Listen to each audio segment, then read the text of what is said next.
Carlos is very, I call it extravagant, and therefore he's recognized a lot due to how he expresses himself. He's one of the most professional players we have. At the beginning, I recognized that I was very toxic, I will be honest. Patience is the one thing that Carlos, as a Spanish guy, doesn't have. I got banned 2 times by tribunal, by constant flaming in the past. So I mean, I'm not an angel, you know. I will tell you the truth. Sometimes I rage. Carlos wants to be better as a player, and he understands that he can only be better as a player if he's calm inside, if he focuses on his game alone. So we first heard about Carlos July of 2011, I believe, and he was flagged by our tribunal system. At the time, he just got a warning, but what we saw was in the months following, he got case after case in the tribunal, and he was quickly on his way to a permaban. At the beginning, I tend to react pretty bad to the bad games I had, to the bad words people gave to me for being just known. He's like, I hate a champion. He's going around, no, you know, whatever the stance he uses, he doesn't give. I was just not giving too many cares. I was just, you know, I'm flaming, nobody is noticing anything. It's just my game, my thing, you know, I don't care. So Carlos was extremely critical on his teammates. In fact, some of the things he said were the worst we've ever seen in tribunal cases. He was well known in the community for wishing cancer on his own teammates. So when I got an email saying that I had a warning for flaming, I was actually surprised, you know.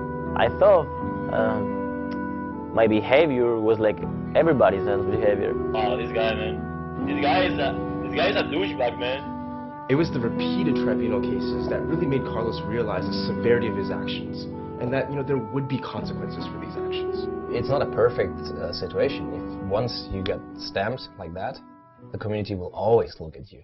Well, it's funny. I remember one time I was in a game and I was constantly bashing one guy, my jungler, constantly. I was telling him he was doing wrong ganks. I was telling him he was doing very bad, and he was, honestly, he didn't say a single word the whole game. And at the end of the game, he didn't tell me I'm gonna report you. He just told me, dude, you actually made me feel so bad that game.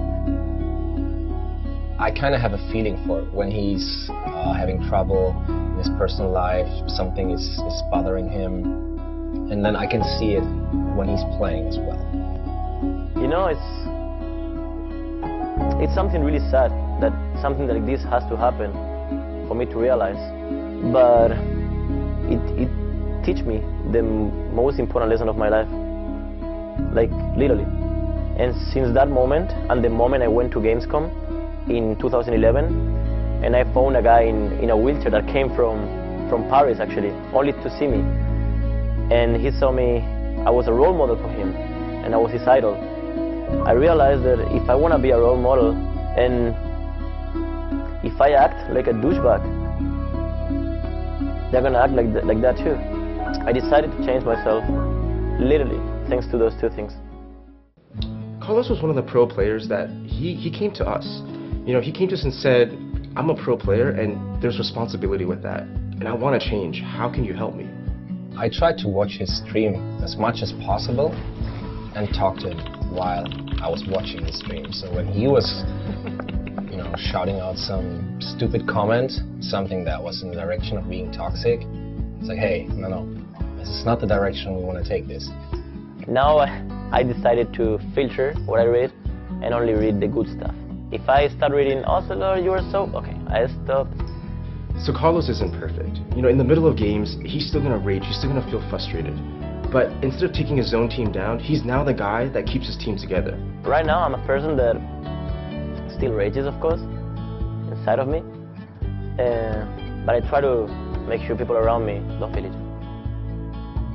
When you don't say anything, or the only thing you say is good job or well done, and you read all the stuff they write, or when they're raging or whatever, then you're like, I was like this, I'm ashamed. He found his path in gaming, and he's marching on this path. There's almost nothing that can stop him. You need to focus on every day being a better person. You don't need to just change from a devil to an angel from one day to another, because both things don't quite exist, you know? We are always in the middle, but the problem is what we portray to the people around us.